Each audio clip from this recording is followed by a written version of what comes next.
This is the Northern Ireland Assembly Committee Room 30.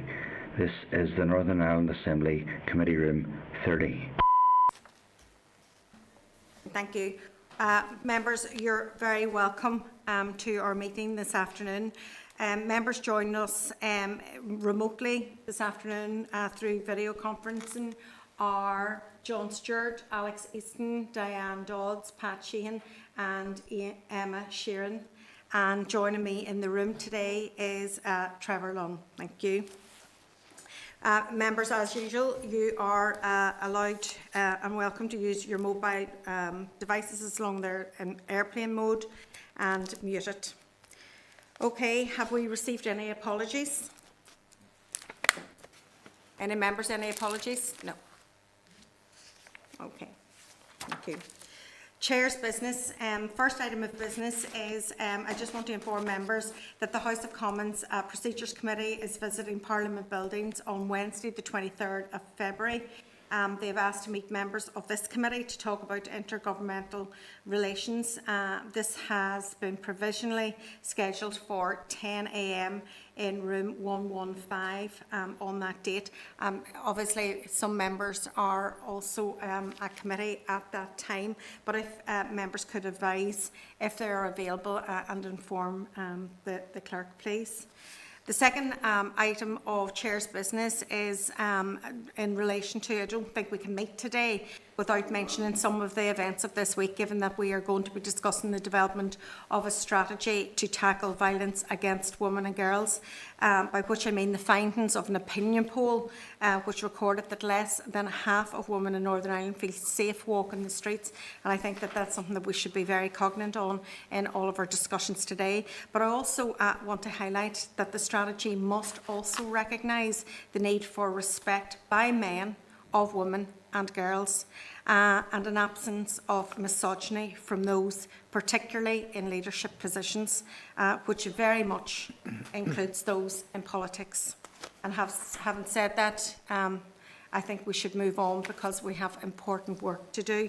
Another piece of Chair's business that has come to light again through the media, and I have to say it's in relation to the Historical Institute of Abuse, and I was really disappointed to see that a person who used to represent one of the churches here made comments in a letter this week that appeared to suggest that child abuse could be connected specifically to one religion, and I think we in this committee need to be very clear that the abuse of children has been connected to a number of religious and institutions, and it is wrong to use abuse for religious point scoring, and certainly in the evidence that we have taken here, it's right across the board, and it was very unfortunate and hurtful to the victims and survivors to read that in the paper, and just untrue. Okay, members happy to move on now to item number 3, draft minutes. The draft minutes of the meeting held on the 19th of January 2022 are on pages 6 to 11 of the meeting pack. If the members are content that the minutes are a true reflection of the proceedings of the meeting, I'd be very happy to sign on all of our behalf. Great. Okay. Item number 4, matters arising. Members, an outline event, an online event, sorry. An online event is scheduled for the morning of Thursday, the 24th of February, to engage with stakeholder organisations on the proposed domestic and sexual abuse strategy and an equally safe strategy, and a strategy to tackle violence against women and girls. A draft list of invitees were sent out, and they're on pages 13 to 14 of the meeting pack. It's quite extensive, and a considerable amount of time was taken to develop this list. The intention is to have a broad range of representation while keeping it workable and manageable for the actual event itself. But members, if you see any glaring omissions, please feel free to come back and inform the clerk. Also, it's our intention not to duplicate the consultation on the strategies that is currently live, but to add significant value to that, and that's the purpose of the online inquiry. So we have distilled it down to 3 suggested themes, and they are exploring the extent and quality of departmental consultation and engagement. Also looking and exploring the models of good practice, whether it's here or indeed in other jurisdictions. And thirdly, monitoring accountability and measuring outcomes. And I think that those 3 areas of exploration will actually get down to the nitty-gritty of how the strategy is developed and with a kind of eye to how we manage it in the future as well. Are members content with that approach? Yep. Okay. Item number 5 is the departmental briefing from officials tackling violence against women and girls. Can I refer to pages 15 to 57 of the meeting pack of the relevant papers? And can I welcome into the meeting this afternoon Ms. Claire Archbold, who is the Director on Ending Violence Against Women and Girls from the Executive Office, and Ms. Geraldine Fee, who is the Deputy Director of Ending Violence Against Women and Girls from the Executive Office. And can I advise you that this session is being recorded by Hansard.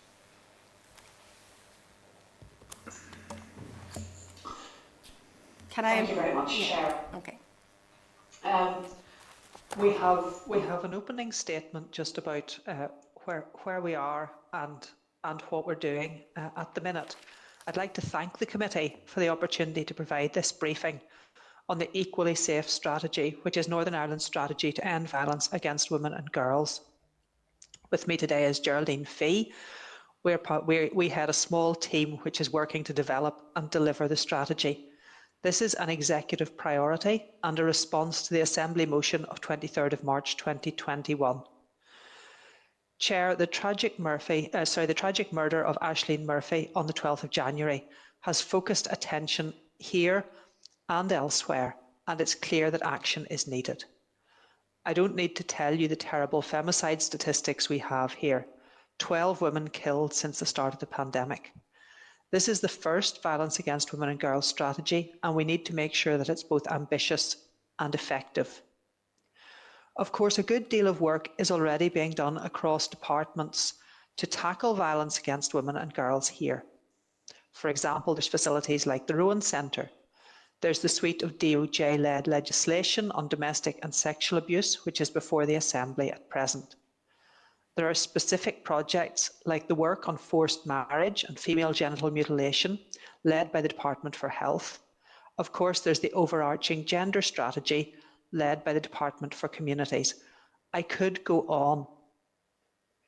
30 years ago, I was a jobbing barrister in the family and criminal courts. The law, services and processes that I was part of then have changed beyond recognition and changed for the better. And yet the situation doesn't seem to be improving. Old forms of violence are still rife. New forms of violence are insidious and growing. The statistics tell us only part of the story, but it's clear that the trajectory is upwards. We know that the situation is urgent and that you, our ministers and our stakeholders want results quickly. Geraldine and I came into post in the Executive Office on the 1st of December. We're reporting on this matter to Hawks. Today, I will summarise what we've done and what our plans are. I'll start with the practical matters of budget and staffing. We're still working to recruit a team. We now have 5 team members in place. The recruitment environment is challenging at the moment, but we are also working with the Strategic Investment Board and with the Innovation Laboratory in Department of Finance to gather the team that we need. In budget terms, we don't yet know the position, but we have made a bid and we will keep you informed. I'd like to talk about working together. because the Head of Civil Service sees this programme of work as a prime opportunity to work together across departments to deliver real and meaningful outcomes. She has asked us to focus on this aspect as we develop our programme, and our ministers are behind us in this. We are closely engaged with relevant colleagues. The joint call for views is one early outcome of this. A study has already been done to try to capture all of the relevant work going on right across the civil service. We're a small jurisdiction here, so working together is both possible and desirable. I should emphasise that TEO doesn't stand for the Everything Office. There are going to be projects within this strategy that can best be led by us, but there will be many others which are best led within the other departments.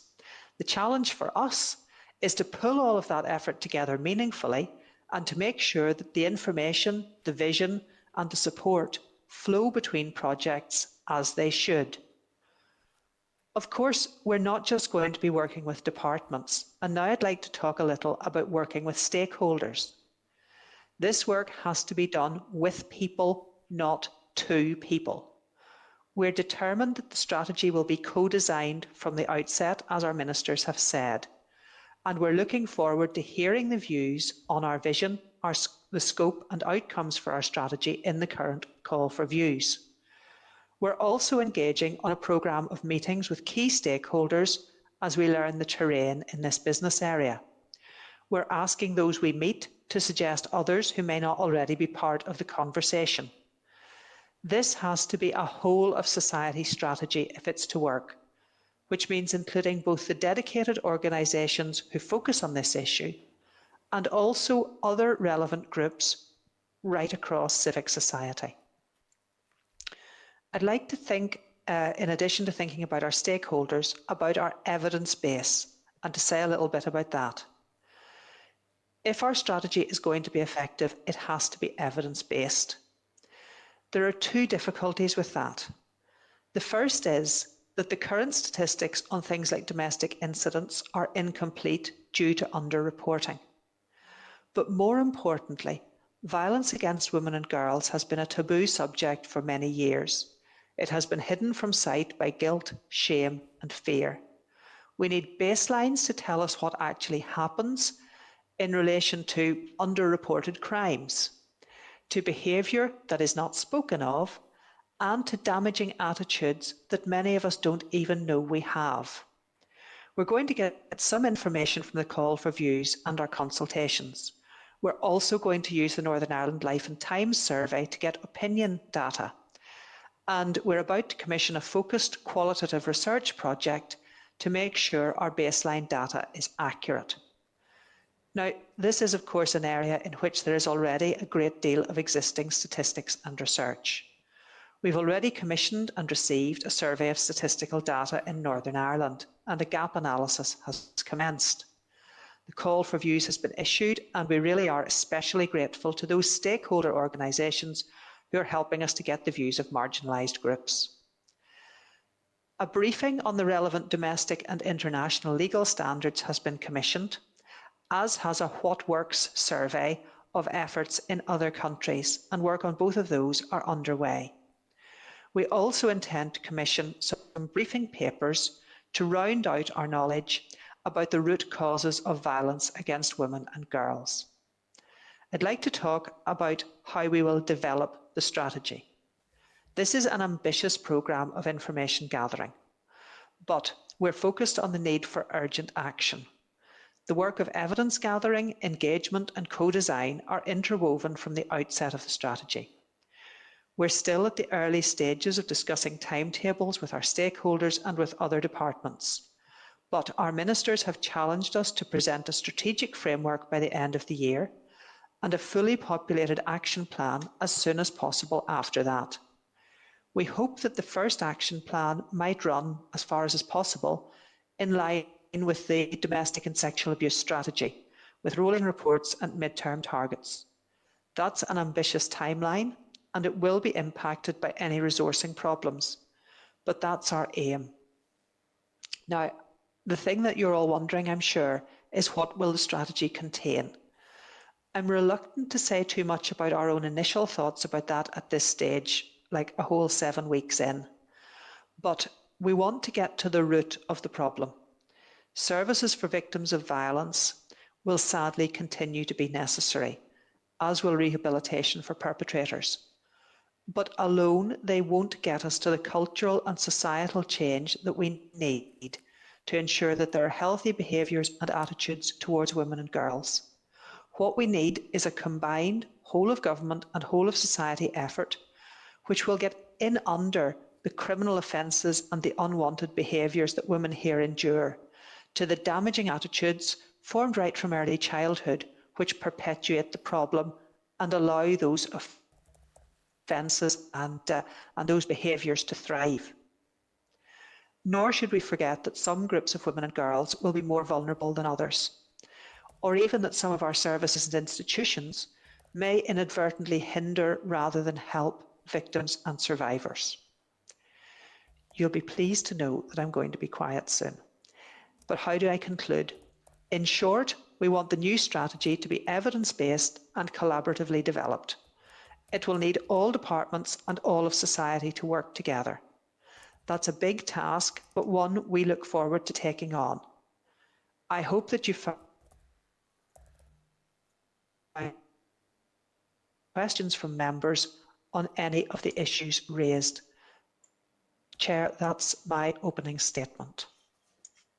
Thank you very much, Claire, for that statement. I want to wish you luck in this new role, both you and Geraldine and the rest of the members of the team that you have managed to recruit thus far. It's a really important piece of work, and you know, as you said, it is whole of government, it is the whole of society. It's how do we really get under the skin of the learnt behaviours that is driving and accelerating this violence, because there is an upward trajectory in it, and we need to take action. So I really welcome your briefing to us this afternoon. I welcome the timelines that you have indicated as well, and hopefully that the budget and everything else will follow.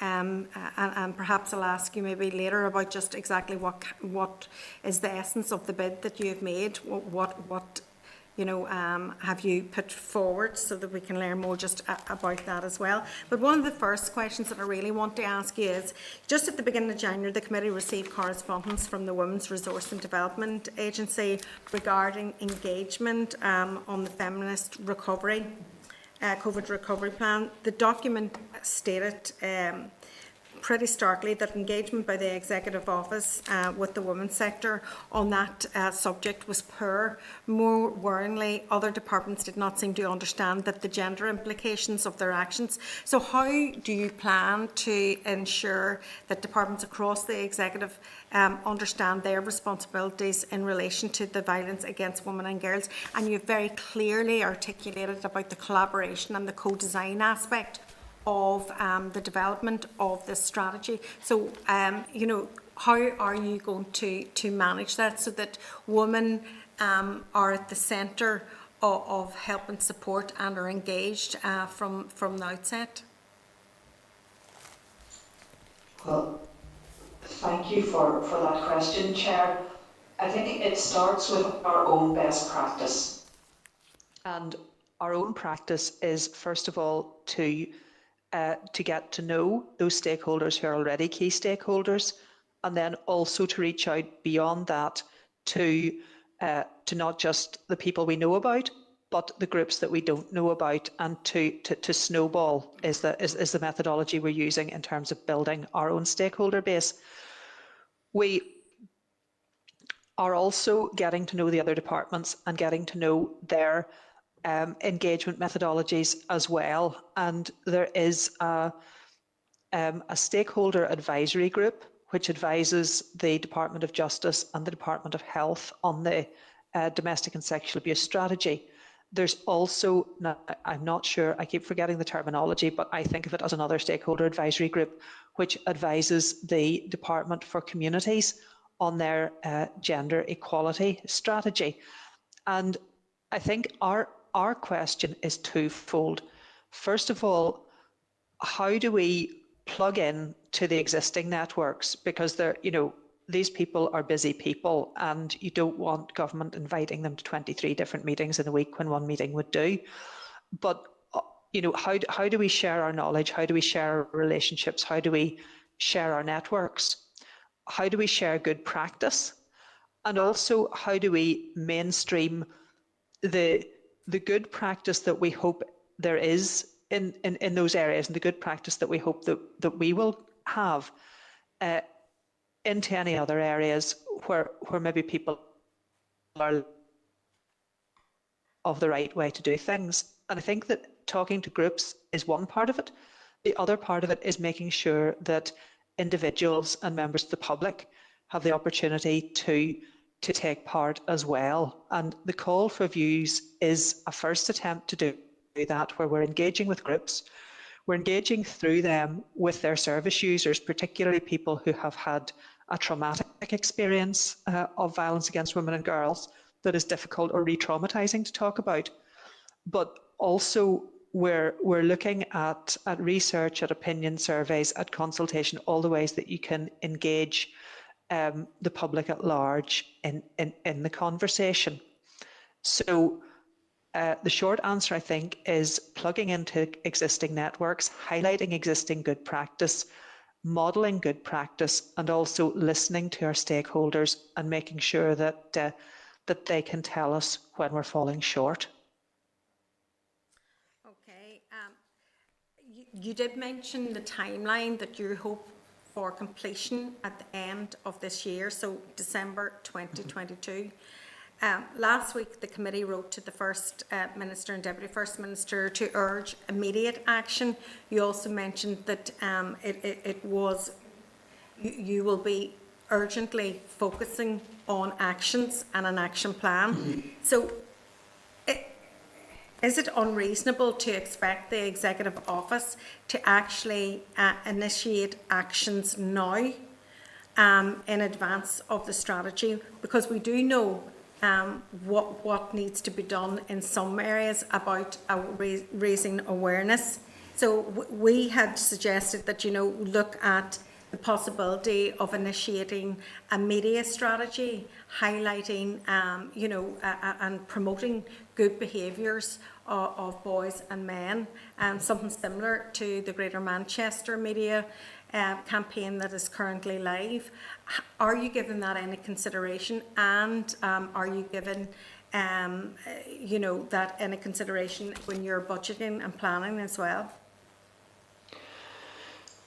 So we're working in a difficult environment here because we are at the end of an Assembly mandate. We're coming into a pre-election period. So we were very interested to receive your request, because it mirrored conversations that were already ongoing within the department. And the balance that we're trying to strike is, particularly at the moment when there have been recent tragedies and when there is a great public appetite for doing something and feeling the need to do something, is that we do something now, but we want to make it count. We don't want to do something that's either less than effective, or something that is premature and might actually inhibit further action later. But we are looking at a range of possibilities, and we're speaking to colleagues, to special advisors, and to colleagues in other departments about those at the moment.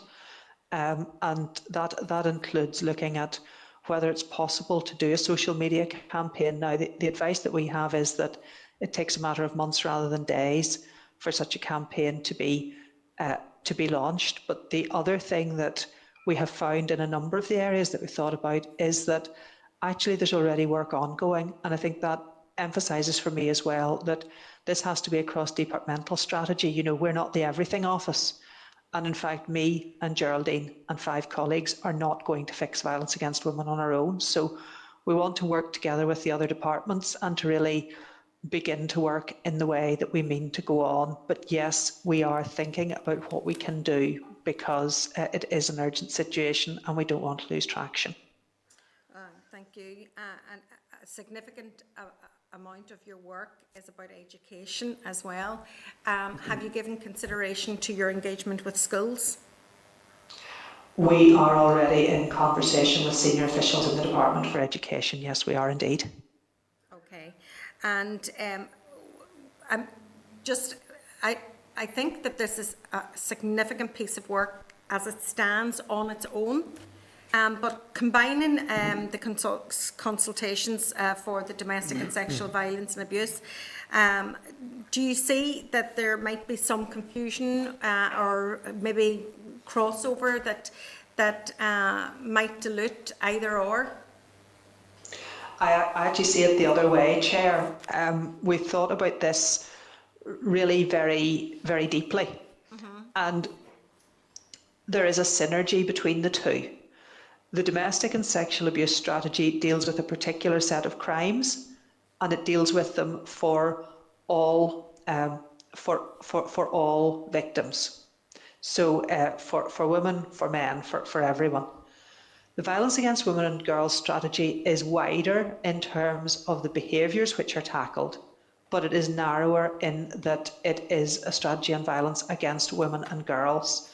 And I think that both of those are necessary, but I think that there's a great synergy between them, particularly where we work very closely together, because you're tackling both the immediate and acute pain of the domestic and sexual abuse cases, but you're also, our strategy has, I don't want to say the luxury, but it has the opportunity to go back and look at root causes and to really get into the early interventions that we believe are the thing that will make a difference here. Okay. Through the chair, I was just going to add to that we are running joint engagement sessions with a lot of the stakeholders, and then there will be 5 public focus groups on this. So that also gives the departments the opportunity to show the linkages, but also to differentiate in the focus of the strategies.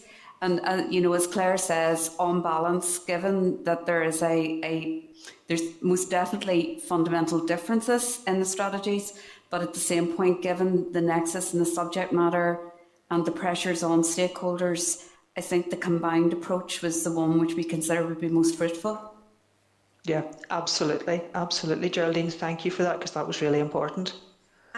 Thank you. I'm going to hand over now, but just before I do go, I appreciate the Executive Office is not the everything office, but you are leading on this particular strategy. So whilst there may be other departments that have particular leads in particular areas, the responsibility must lie with the Executive Office to ensure delivery. We can't at any point become finger pointing at others for non-delivery. It is the responsibility of the Executive Office to ensure the delivery of the strategy takes place in a timely fashion and actions follow through as well. So I'm going to hand over now to my colleague John Stewart for questions. Thank you very much, Chair. Claire, Geraldine, thank you very much for coming along today, for your presentation and for your answers so far. And just to thank you all for the work that you're doing on this really important strategy. I think it's fair to say that it's without doubt one of the most important strategies that the Executive Office will work on. And I fully agree with you on the cross-cutting nature of that, and that's across all departments. And I appreciate that you recognise the importance of that, but also filtering down to our local governments, to our policing and community safety partnerships, and to all the stakeholders. I think everybody has a role to play in delivering this, and we've seen in the past some great strategies, but we've never had quite often we miss that buy-in and that, and how it spreads out to all the stakeholders, to all the agents, and that delivery, I think, is key. And I'm really pleased that that has been recognised. I also just want to agree with the chair, though. I appreciate the work that's gone into this and how important the consultation and the feedback into it is. It would be great if we could see something in the meantime, whether it was like Andy Burnham's video in Manchester, just to highlight the issues that women are facing and to do something in the interim. I appreciate the constraints around that, but if that's something that could be looked at, it would be very beneficial as well. You talked about, Claire, you talked about the need for, I think it was learned experience elsewhere and best practice models. I know you're looking at that. Are there any examples that spring to mind in terms of formulating, how we put together a strategy and how we consult and putting together a strategy that you sprung to mind, and maybe you could give us just some examples of where you think are leading the way in this? So we are early doors at the moment in, in looking at other jurisdictions. But what we have done so far, we have had some work done by a colleague in the Department for Health, and it has to be said, her own time. Heather Stevens wrote a paper for us on behavioural economics and on how behavioural insights can target work in this. There's been some good work on that in the European Union, and it was very good of Heather. She has a particular interest in that subject. It was very good of her to prepare that paper. Our colleague Ken Bishop is writing a What Works paper at the moment and looking at, there's an EU framework, there's a United Nations framework. Our three neighbouring jurisdictions are all slightly further down the road than we are, and we have meetings lined up in the next month with those teams so that we can engage directly with them and learn from them. And we've also asked Ken to take a wider view, because sadly Northern Ireland is not the only place in the world that has this problem. It's a global problem, and there are other countries which we know often lead the way in policy terms, places like Canada, Australia, New Zealand, and looking at places that have similar legal systems to ours, like India, like Hong Kong, like the United States. So we're interested in good practice from anywhere, but we still have an open mind as to where we might see best practice from. But we don't just have an open mind, we have an open mind which is well on its way to being informed. Yeah, okay, that's great to hear, and thanks for that.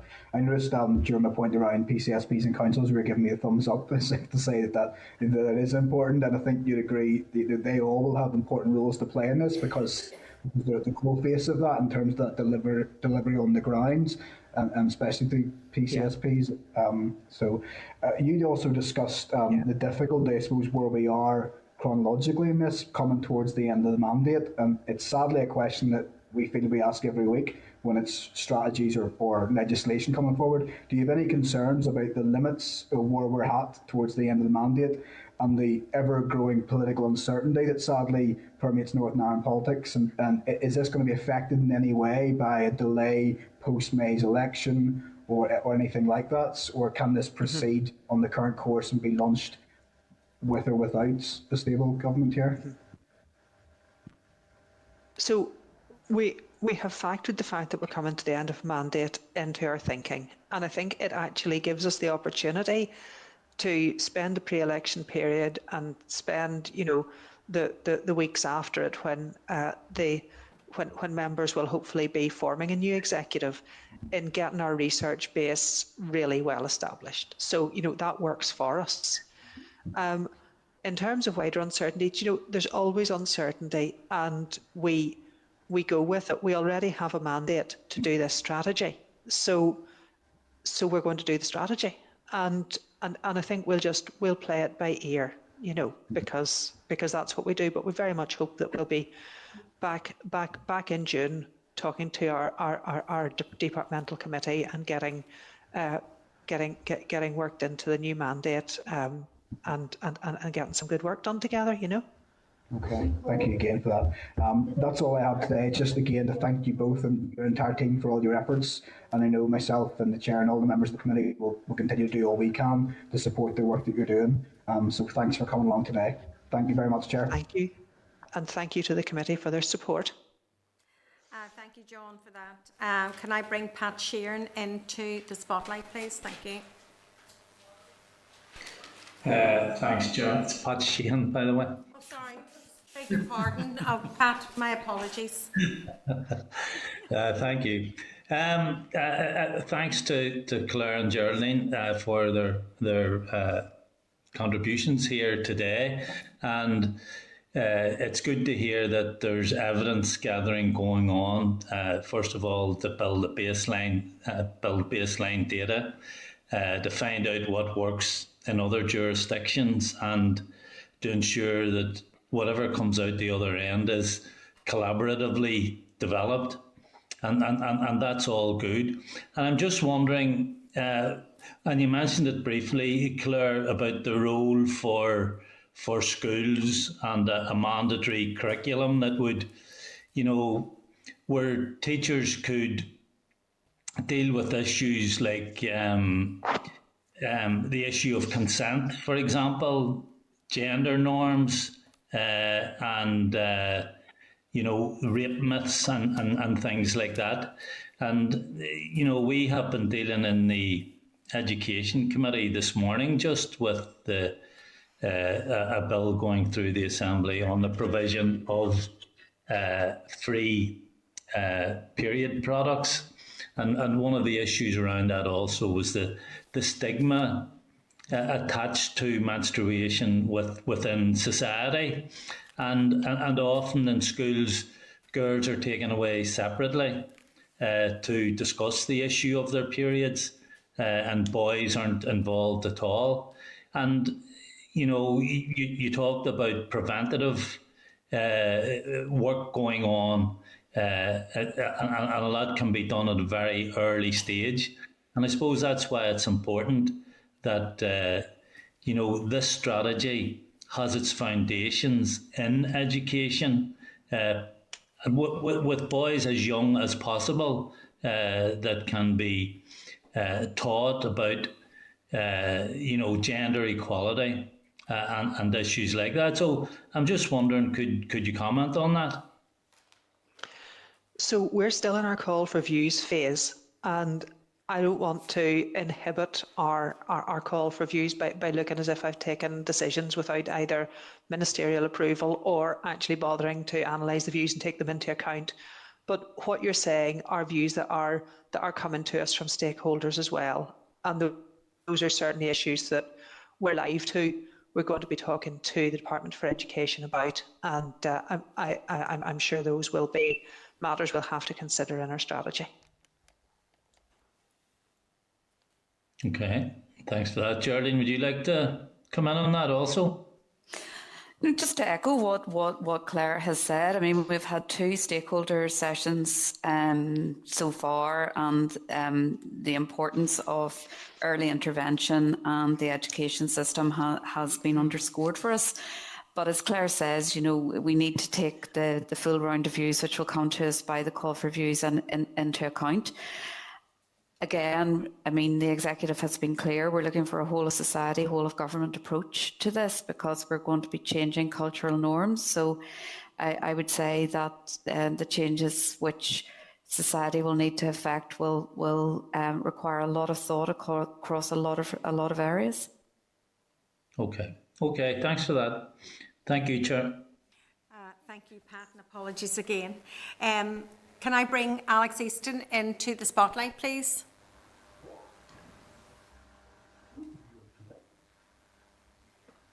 Have you got me? Yeah. Yes, we Yeah. have.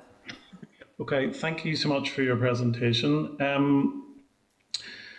Obviously, any violence towards women and girls is wrong, as any violence is. But what I was curious to try and tease out of you is, you mentioned about the underreporting.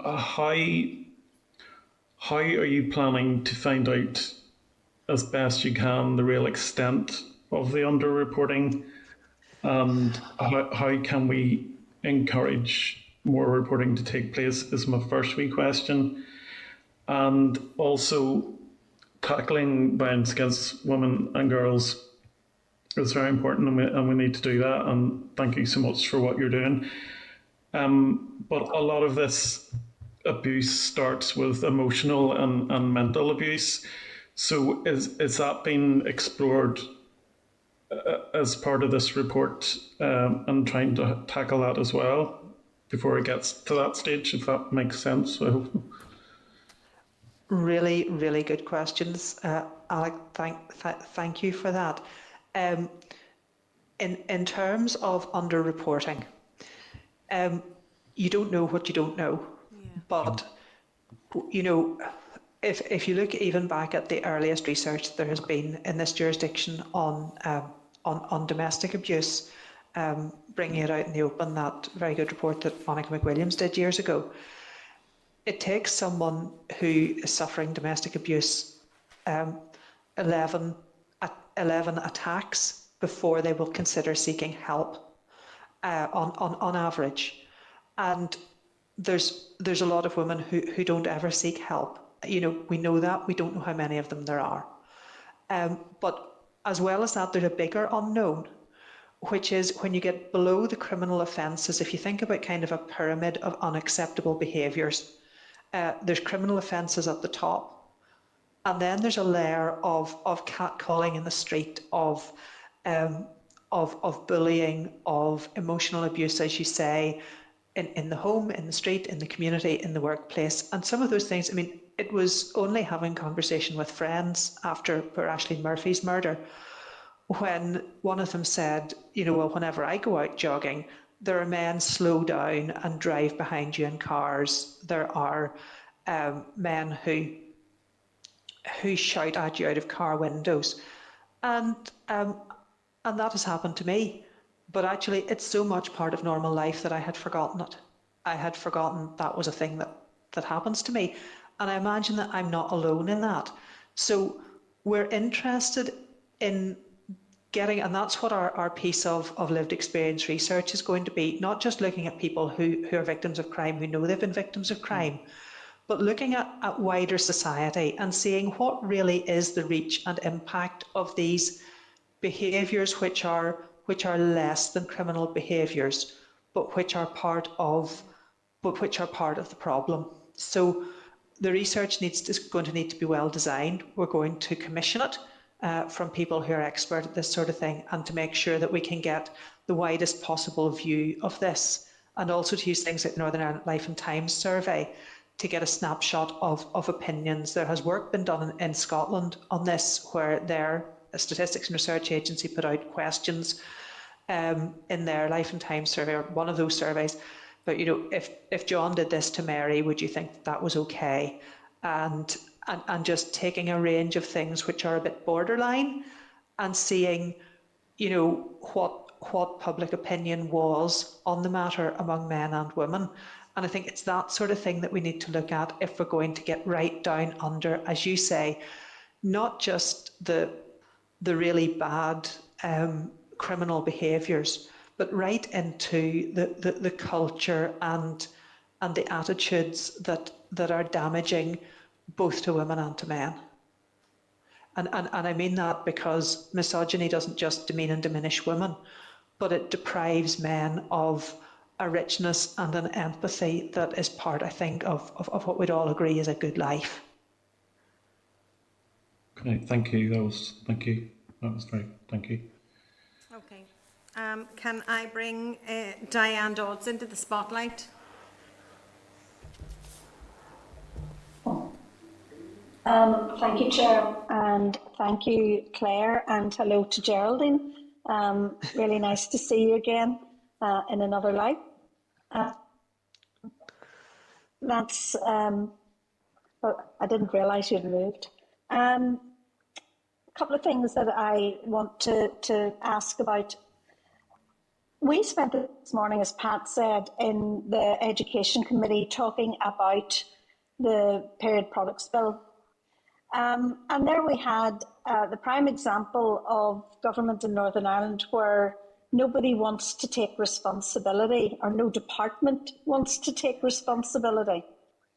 So what you have here is an overall strategy from the TEO, but you have underlying levels within that strategy that need to go to different departments. How will you make sure that departments live up to their commitments? What kind of monitoring will you have in place? And how will you ensure that those commitments are funded? So, very good question. Thank you for the question. We are looking Harsh at experience, Claire.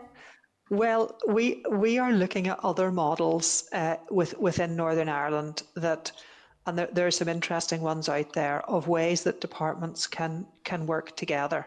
Because I think if I'm thinking about a metaphor, it's not quite that we're the conductor of the orchestra, and you can tell when somebody's playing out of tune. But I think we're conductor and first violin because we're going to have to put a lot of energy into this. But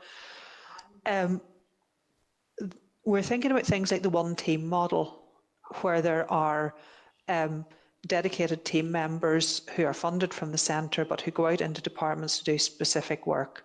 We're thinking about task and finish groups. We're thinking about, the head of the civil service has said that she wants to lead an oversight board on this, and that is, gold dust. I think, It's a great focuser of minds. We've got attention and agreement from all of the political parties that this is really important and it has to be done. And you don't get a chance like that very often. So we're working on organisational design at the moment with the Strategic Investment Board, and they're taking the experience that they have of delivering all sorts of things with other departments and other departments leading to work with us to get a model that is really going to work. And I think the things that we're aware of are, first of all, the need for dedicated staff across departments. Second of all, the need for a focus at the top of each department and at PSS on delivery. And also the need for funding. Because I think the other thing that we're aware of is that we are coming into a situation here where the civil service has been doing we always do extraordinary things, I would say that, wouldn't I? But we have been in an extraordinary situation since 2016. The amount of work that was required for Brexit, whatever you think of Brexit, it created an extraordinary amount of work for the civil service, followed then by the really extraordinary efforts that have gone on in COVID. People are tired. And we don't want to be just one more thing, but we do want, in that situation, to make sure that there are the resources to do what needs to be done. And I think that the people who will help us to do that are obviously our ministers and you. Well, a couple of questions really, and just to take that one step further, and a couple of questions around it. I would pretty confident that every political party supports the period products provisions bill. But yet we have a named department in the bill that doesn't want to do it, Department of Health.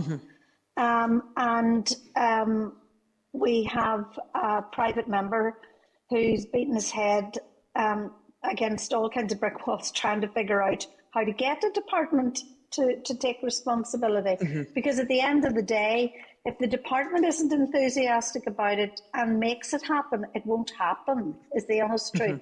And we all know that when we've seen how departments work from the inside out. It really has to be driven from the department. So, I think that is a huge challenge. I think maybe having people who go in but who don't belong to the department. Now, I'm pretty sure that would cause a bit of friction too, but maybe disruption is a good thing. I'm not terribly sure. People go in and they belong to the department. The one team model has worked in other strategies in Northern Ireland. I think the one that I have seen it working in, I did 6 months up in the Department of Justice in 2019 and saw tackling paramilitarism. I saw the Organised Crime Task Force, the very start of the Community Safety Task Force, and I saw the way that the the policing board and local community safety partnerships work together. And I think I saw some things up there that worked and some things that could have done with a little bit of tweaking. But the one that really interested me was tackling paramilitarism. Now, I haven't spoken to my ministers about this, so I don't have authority for saying anything more than that. I think that strategy has three things. First of all, it has ring-fenced funding. Secondly, it operates a one-team model. So there are people who are in departments, they're part of teams in departments, but they also come out and are refreshed and are part of the one team working across departments. A bit like executive programme funds are funds that work across departments. A one team model is a team which is both in departments and is part of a cross-departmental model, and I think that's interesting. I also think that it was interesting the way that they had oversight which involved both. They had particular political oversight because of the nature of their business, but they had stakeholders within government and stakeholders outside government. Basically, they had people in government and outside government who were delivering projects. So I think that we do have an example of something that is very agile, that uses, rather than a pure outcome-focused target setting, it uses a more agile model, which, because I'm sorry, I am a woman of a certain age, I can never remember the name of. It begins with B. Geraldine, do you remember what it is? That phrase. Benefits realisation. Benefits realisation. That's the one. It uses benefits realisation as a way of measuring progress. And those are all things which I think are interesting, and they are things which we're working with SIB to see, do those fit the thing that we need to deliver. But we're very aware of the problem that you're outlining to us, and we are as eager as you are to find solutions to it. It's a very institutionalised problem. Yeah, I was just going to add to that, that, you know, clear lines of accountability in the action plan is something we are going to have to give an awful lot of thought to. You know,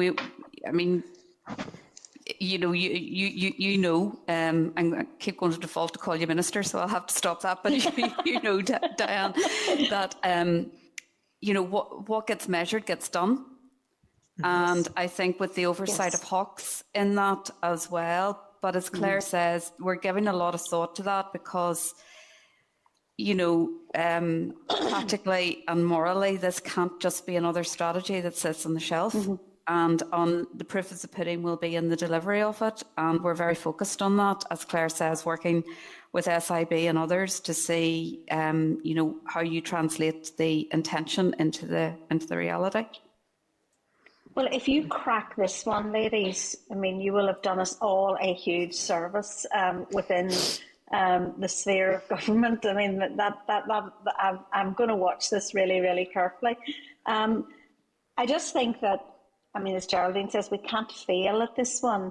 I mean, we are in an area of the United Kingdom where we have the highest rates of violence against women of any other part of the United Kingdom. And we have, you know, it's just so important. If 50% of young people or young women are afraid to walk our streets, that's a terrible indictment on our society, and we cannot fail, and it's a hugely important piece of work to do. Just as Chair, with your forbearance, my sort of second area that I wanted to focus on was really the focus of language. And after the murder of Aisling Murphy, I was approached by a group of young girls who are A-level students, and they had some ideas as to how we use language that then impacts negatively on women. And their focus was how we could look at that in relation to maybe young boys, in explaining to them that the way they use language portrays an attitude and so on. And it was a really thoughtful email. It's really, the future is fine for us here when we have young girls who are willing to do this. It was so amazing to receive it. But really what I suppose the focus is it does, like we know about coercion, we know about other elements of this jigsaw, but language is massively important too, and early intervention in relation to languages, so in relation to education, in relation to youth settings, in relation to teams, sport, all of the kind of areas where young people are together, and so on, and even in relation to social media. And I was at actually a school in my constituency with Arlene Foster a short while ago, and she was talking to them about social media. And these were a group of young, sort of in my old money head, like lower sixth. I can't think of the name for them now. Claire, probably the same problem. And when she talked to them about 2/3 of them thought and were quite sure that they'd been bullied at some stage online or by text message or by WhatsApp and so on. And those, in my day, you went to school, you came home, that was it. You didn't do anything more than that. But those young people are engaged in social media 24/7 all the time. They never leave it behind, and therefore the bullying and the type of language that's used is never left. It's never left at the school door, or it's never left as you get off the bus, or it's never. And it was really interesting to hear them talk about language, not just in relation to language in relation to violence, but just general everyday language that they felt was abusive and very, very difficult, and was actually putting quite a strain on them. And I think that has been exacerbated by COVID and the fact that young people have lived their lives online for a very long time. So I suppose the plea in that long ramble is that we are taking into account young people and how they react to language, how they express themselves in language. And we're going to seek views from young people in the middle of all of this, because I think that's really, really important. So listen, 3 really important points come out of that. And thank you, because what you're saying mirrors my experience of this, because we've had a letter, and I think from different young people, but a letter from some sixth formers about some ideas that they had about things that could make a difference. And I think that's the first point I want to make, that I am amazed by the level of engagement that there is on this one. Yes. We've already had, so 2 and a bit weeks into the survey, we have, or the call for views, we have had 250 questionnaires filled in by members of the public. We have had 150 questionnaires filled in by people who are victims of violence against women and girls. And we have had 20 substantive responses. Now, in my experience, that's extremely unusual. But even when I'm talking about this, if I'm in a meeting about budget or about IT or about anything, the civil servant on the other end of the phone will often say something like, by the way, have you seen this blog? By the way, have you listened to this podcast? By the way, you're doing something really important. Have you thought of this? And you don't ever get that, but we're getting it now. We're getting young people writing to us. Everybody is engaged in this, and I'm really heartened by that. But the other thing is that it's absolutely important. Young people's experience of violence against women and girls, young people's life experience is very different to ours. Just this past weekend, Geraldine and I had been in conversation with 4 different young people, all students and people of student age, and they were all telling us about things about drink spiking, about things that we have no experience of. And I think because the world has changed so much, and in particular because young people now, they do live so much of their lives online, it's absolutely vital that we hear from them. So we have a meeting set up with the Children's Commissioner, and we have a meeting set up with Professor Lundy at Queen's University, whose work I'm sure you know, who works on the Lundy model of Voice of the Child, which is used in other countries to bring children's voices into the process. So we're very aware. We have a young people's version and an easy read version of our call for views. But at every stage, we want to hear from young people, because this is for future generations, so it has to work for everybody. So very well made points. Thank you. Thank you. And thank you, Chair. Okay, thank you. And I think when we think of violence, we often think of physical violence, but there's an awful lot of mental violence that's going on in our communities as well. Can I bring Trevor Lunn in and to ask a question? Thanks, Trevor. Yeah, thank you, Chair, and thank you, Claire and Geraldine, for your thoughts on this so far. I wish you well with this. I think it's time has come to have a serious and prolonged look at this problem, and the two strategies would be a very good start. And I'm encouraged by the fact that you've had so many responses in the very early stages. Gerald, Claire, you used a line in your presentation when you talked about damaging attitudes that we don't even know we have. I would change that slightly to my generation and talk about damaging attitudes we didn't even know we had. Because, you know, back in the 60s when I was a teenager, looking back at it, it's almost horrifying the way that we perceived young girls and women. It was pretty crude stuff at times, and you could say you grow out of it, but what worries me the most about that is in the intervening 50 odd years, it probably seems to have got worse rather than better. And maybe that's a fault of the way we live our lives now, and social media and so on makes it very easy to disrespect girls and women. But what I want to ask you about really is to what extent do you think this project would benefit from the input of men as well as women? Because men could, I think men have a responsibility in this, and particularly in the workplace, for instance, that if there's something going on that should be called out, that shouldn't be left to another woman or to the woman who's being abused to make an issue of it. Other men should step in and say, no, you can't be doing this. And if you could change that societal attitude gradually from men, perhaps even stop the way that men talk to other men about women. Now, that's difficult, but it's not just the way men talk to women. So just your thoughts on that. Again, it's another really good point.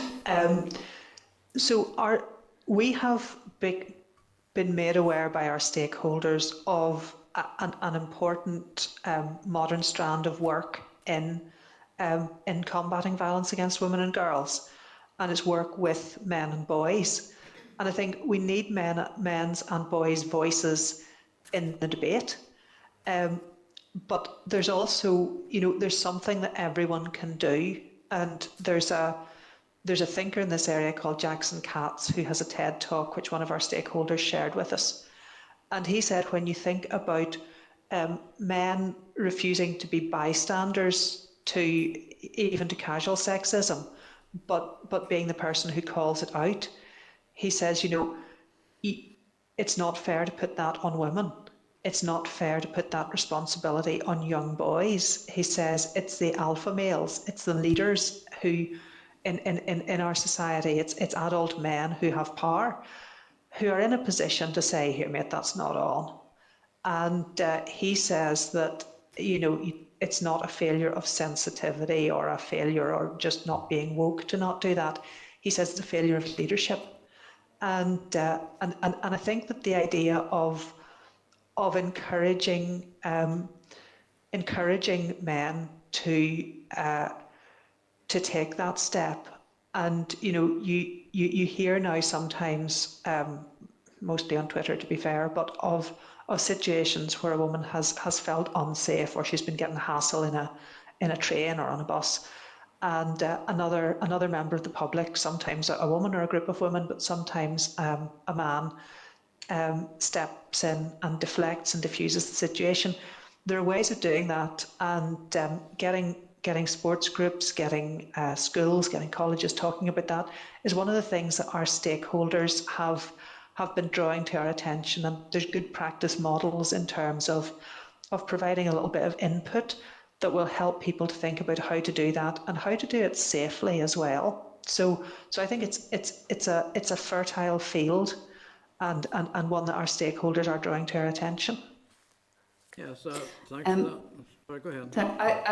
Claire and the Chair, I was just going to add that we've been looking at the campaign run by the Police Authority and Police Scotland, Don't Be That Guy, and that very clearly articulates how even now the common everyday comments that some guys might say to women, the effect that has, and challenging those views from the eyes of men, and showing also how that comment, which most of those guys would probably be horrified at the thought of that constituting some type of violence, in inverted commas, to women, the progression of that and how that sows the seeds to more aggressive behaviour. So it's a very powerful sort of media campaign run in Scotland, but we're certainly giving thought to issues like that. Yes, thanks for all that. It's a basic disrespect. It starts off with what you call casual, in a very casual manner, but it can build up to something far more serious, I would have thought. And if it was stopped at source, or at least people could be made to realise at source that it wasn't right, you'd be halfway there with this, you know. I do think education of children in schools could be a big factor in this. And I'll finish with one thing, and I mentioned it with some trepidation, but I'm not in any way trying to be funny here. That I can remember the first time I ever heard the word period, except in terms of periods in school, and next the time you spent doing Latin. And it was actually a friend of mine who was also called Trevor, accidentally. I hope he's not listening. And he tried to explain to me at the age of 12. I was in my first or second year of grammar school, and this lad tried to tell me what a period was. And he was so embarrassed that he actually couldn't do it. He tried, and he kept breaking down. His face was brick red, and eventually he gave up. And I went away and looked it up to see what it actually meant. And I would have thought at the age of 12, 13, 14, it might have been a valuable thing to actually know. I imagine that sort of education is more taken more seriously, more important these days. But in those days, it got worse than that, because once my generation realised what it was, it just became the basis for smutty jokes and inappropriate descriptions of what was involved. I couldn't go into them now, but I can remember some of them, and looking back, it was plain disgusting. So I think of Pat Catney's period products bill and the discussion around that, and the need for introduction into the school arena of that sort of provision could be a very good thing. Could be a good thing not just for women who need to have that facility, but also for men to realise what they're talking about. Yeah. There's it has to be said, I have a bit of a Twitter habit, but there was very good. Someone had just put a little cartoon on Twitter, because we're talking about what the thread was. What does a hero look like? And one of the pictures they had was of a man who there's a woman lying in bed, and he has brought her a hot water bottle. And, so he knows that she has period pain, and he knows that he can help. And it's not something that she has to hide from him. It's something that they deal with as a couple. And I just thought it was a very nice way of normalising that this is something that happens to 50% of the population. And it's great. Pat Catney's bill is one of the ways that we're making it something that 100% of the population can just treat as normal. So just thank you for just reminding us of the importance of all of these things. Yes. Okay. Well, thanks for that. I wish you every success with this strategy. Thank you, Chair. Thank you. Can I bring Emma Sheeran into the spotlight, please? Thank you. Thank you, Chair, and thanks to you both for the presentation and the questions that you have already answered on this really important work. I wanted to ask a couple of questions. Firstly, we know obviously COVID-19 has impacted women disproportionately, and then further to that, women who also are members of minority groups will have had a disproportionate impact of the pandemic, and the same unfortunately applies when it comes to domestic violence and violence against women in any form. So I suppose if I could have a wee bit of detail from you around the intersectionality of this. So, you know, women from the DAME community, women from traveller communities, women living in poverty. And the other thing that I wanted to ask, and my connection was cut out a few times, but I know that Diane had referred to this, or you'd referred to this in your answer to Diane, around the issue of drink spiking. And it's something that seems to take a particular, there's almost like a cyclical thing where it'll be in the headlines every so often, you know, at one time, and then the news about it'll fall away. So I wondered if there was anything in this that's going to specifically target that issue and supporting, you know, our hospitality outlets in addressing it and working with the police when it rises. Thank you. So I think I have actually got briefing on this. No, I don't mean I've actually got briefing. I've got loads of briefing, but I have some specific briefing that I would like to find on the drink spiking. Right. Claire, so I have it to hand if that's any help. You have it to hand, Geraldine. Would you? Would I've found it, but you're the one who put it together. So if you would lead off on it, that would be brilliant. Well, just to deal with if I deal with the drink spiking, and Claire can comment on the intersectionality. Yeah, we're hearing a lot about that through the engagement we've had on one-to-ones with stakeholders, and also through the call for views. I also sit now on the Community Safety Board to ensure that there's that joined upness has been built in from the beginning. So we're aware of the work which the DOJ has been doing to raise awareness of this, working with the PSNI through their media campaigns at Halloween and Christmas, and the work which was being done with the policing, the PCSPs. So we're very conscious that there's work already in train, and we want to look at how we can assist with that and build on it. And you know, is there a gap on this? So we have meetings set up with the DOJ colleagues on this, and we're also reaching out to the PSNI operational delivery lead.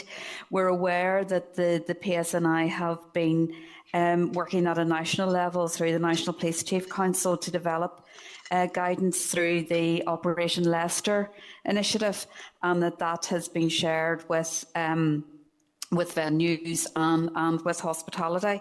Now, my last posting, I had a great deal of links with hospitality and dealt with them firsthand during the impact of COVID. So that's something we want to look at. You know, can we assist venues and others to do more in this space?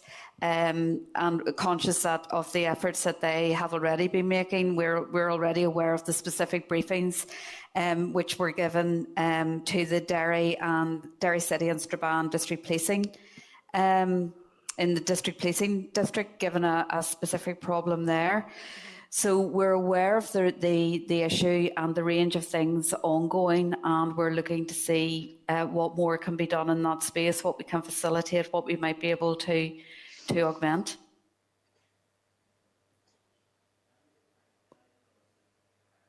Yeah, thank you very much. Geraldine, turning to your other question, Emma, on intersectionality. Yes, we're very aware of it. It is part of the it's part of the mandate that we have from the executive, and it's responsibility that we take seriously. So the stakeholder network that we have includes representatives of minority ethnic groups. It includes Age Concern. It includes Rainbow and Here NI. And we're aware, I think, there isn't a traveller group represented in that, and we're seeking to remedy that. We're also aware that the whole point about intersectionality is that the same problem impacts on different people differently. And that's something that, you know, the simple issue of if you're a woman who doesn't have an income of her own, who's living in poverty or at risk of poverty, and in the case of domestic violence or domestic abuse, your partner is put out of your house, you immediately have a whole range of other problems about how you're going to feed your kids and where you're going to get your rent money from. So we're aware of the way that I think what we're aware of is of the need to be alert to things that we might not think of because we live in a relatively privileged position, and the importance of making sure that everybody's voice is heard, and that we have a chance to see things from other people's point of view. So it's a really well-made point, Emma. Anything you would add to that, Geraldine, or? No, just, I mean, again, the broad range of stakeholders that we've engaged with to date have underscored that very point of, the differential impact on those who, to put it colloquially, tick more than one box. So it's something we have to be very alert to, because one size fits all solutions would not be appropriate in those circumstances. And I think it's another example where the willingness of people to help has been is something that we have noticed, because the race and ethnicity network in the civil service, which is a group of civil servants of different ethnicities and races, have reached out to us and said, look, can we help? Can we put you in touch with anybody here? And I think it's just that willingness to help that is so striking, No, that's good. Thank you both for that. And just what you're saying there, the fact that it has to be considered, and those barriers to women that are living in crisis situations have to be, reflected upon and considered, and in order for them to be removed. So thank you both for that. Thank you, Chair. Thank you. Can I bring Christopher Stolford into the spotlight, please? Thank you, Chair, and thank you very much for the presentation thus far and the answers that you've given us thus far. I suppose if I could speak to my own personal experience, I want to talk about male role models. My father died when I was 7, and therefore there was a gap in terms of my upbringing with regard to male role models. Ultimately, the biggest influence that male role models that I had in my life were the leaders of my Boys Brigade company. I was in the Boys Brigade. People around the church that I was a member of, and I suppose some teachers at school who you looked up to. So I suppose my question is, and you know yourself, if we were to pay uniformed youth organisations like the Boys Brigade and the Girls Brigade, the Scouts, the Guides, etc., to do, if the state was to try and take on the work that they do in the community, it would cost an absolute fortune, because they have such a reach in the community.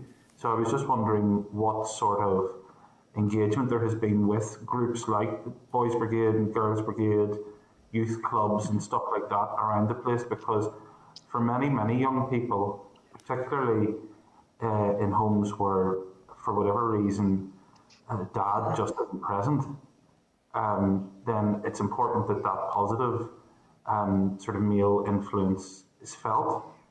And then the second area that I wanted to touch on that hasn't been touched on by others thus far is the whole area of finances and the use of finances as a means of coercive control.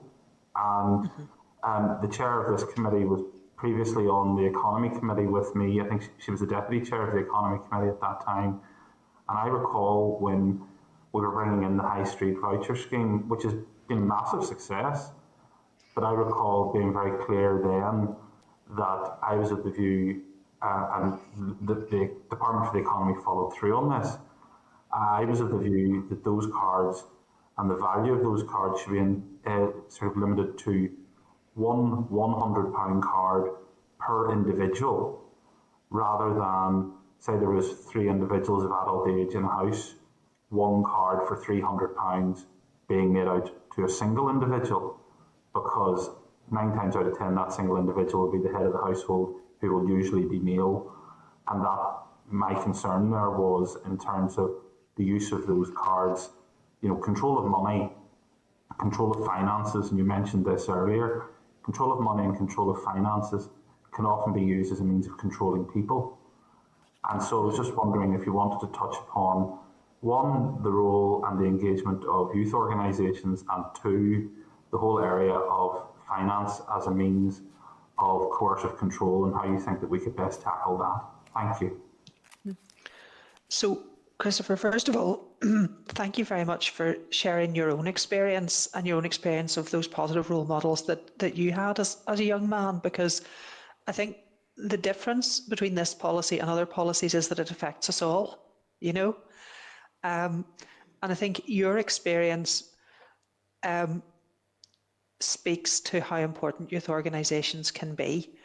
And we are building our network at the minute. We want to engage with them, and we want to engage with faith groups who run youth organisations. We want to engage with the youth service in the Department for Education. So, one of the things Geraldine and I have, we occasionally kind of think of sort of hashtags for hashtag campaigns that would be relevant. And one of my favourites is hashtag there's something we can all do.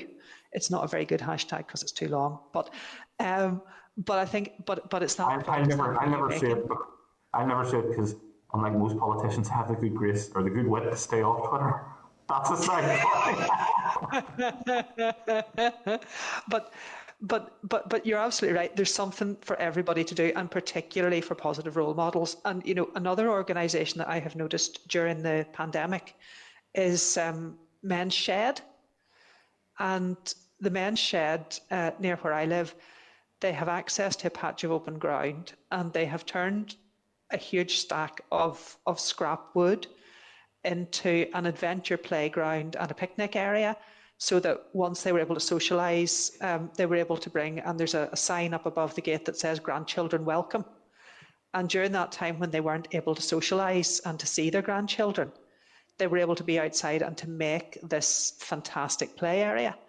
And I think just the thing that says to me about good role models and empathetic masculinity, empathetic men who are thinking about how to give care to the people they love, it's really, every time I go past it, I just find it very touching, So there is something that everybody can do, and we want everybody in society to be involved in this conversation.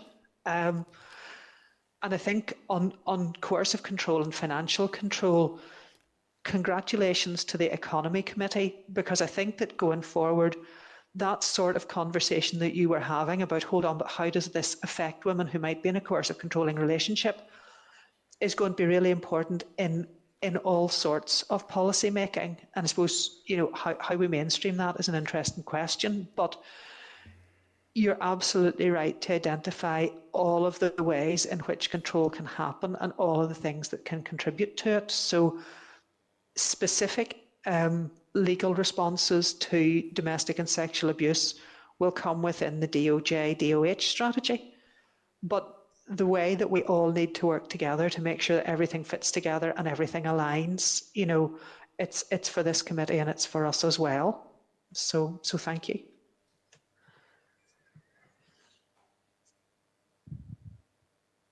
Are you finished? That's great, Chair.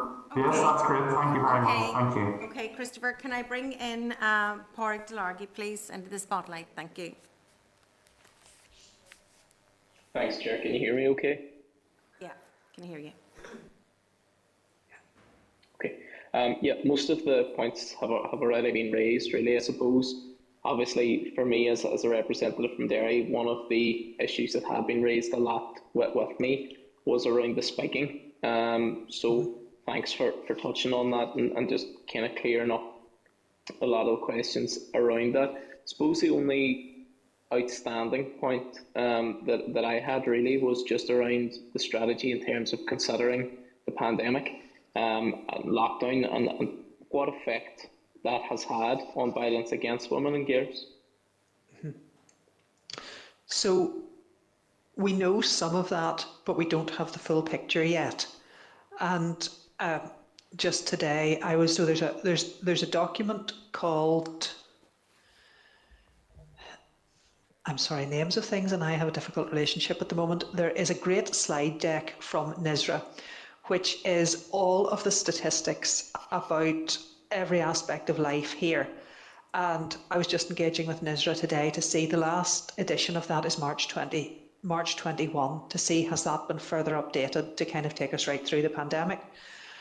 Again, there is some EU data coming out about the criminal offences that we know about, and the police quarterly statistics show us what the level of reporting is during the pandemic. But what that doesn't show us is how many people were not reporting it because they don't have any other housing options. You know, so we think it's probably worse. We don't know how much worse. Geraldine has just reminded me that great slide deck is called The State of Northern Ireland, and it is online, it's publicly available. But no, as I was saying, we know that it has been, I mean, a nightmare situation for somebody who has been locked in with their abuser, but we don't know the exact figures yet. But we do know that it's an issue that will need to be focused on, both in our work and in the work of the Domestic and Sexual Abuse Strategy.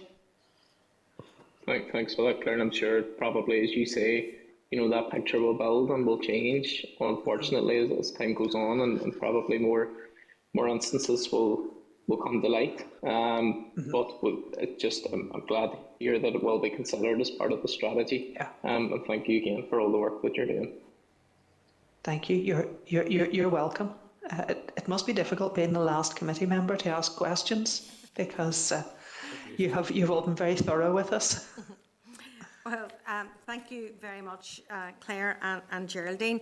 And I'm delighted that every single committee member present here today, all of us, have done due diligence in asking questions and seeking information. And I think that really highlights the importance that we are placing on this strategy. And you know, we had reassurances from Hawks when she presented at the committee as well, that she is prioritising this piece of strategy and this piece of work as well. And that does give us comfort in terms of the structure is going down and going up, and it's really, really important. And we, as a committee, want to play our part. We want to be constructive. We want to be complementary on the work that you're doing. And as a result of that, we are hosting an online engagement event on the 24th of February, where we are asking specific questions to support your strategy going forward, and we're having a wide engagement happening there, and we will have a report which we will present to you after that as well.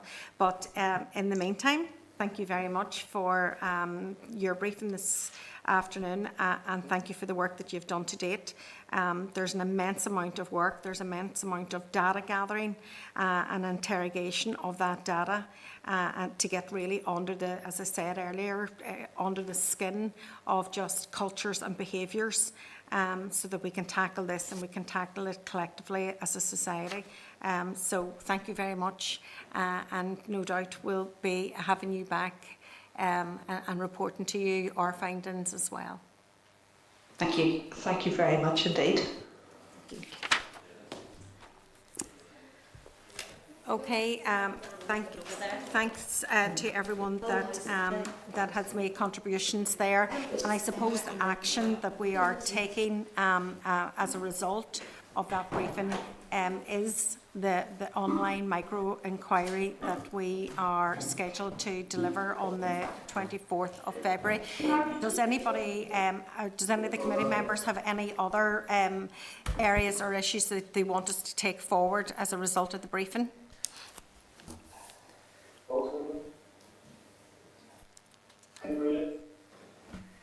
No? Okay. Right, thank you.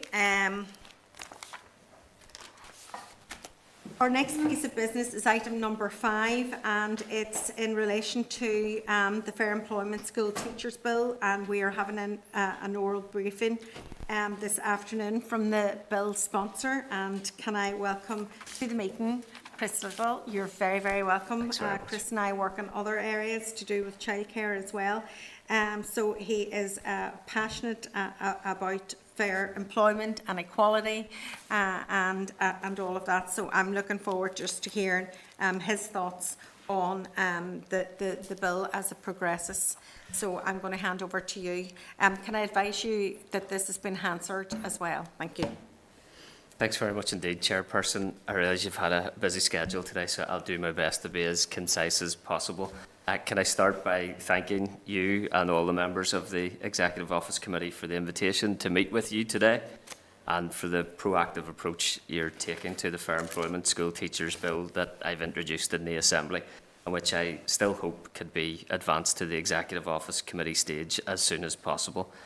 I'll break my concise remarks into 5 sections today: the proposal, the background to the proposal, summary of consultation responses, the current context, and the conclusion and final proposal, and only a few remarks on each.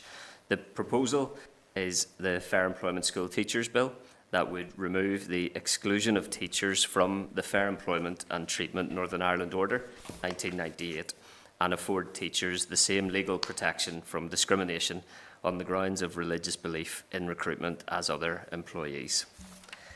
The background to the proposal is that the Fair Employment Northern Ireland Act was introduced in 1976. This outlawed discrimination on the grounds of religious belief or political opinion in respect of employment, but Section 37 of this Act accepted employment as a teacher in a school.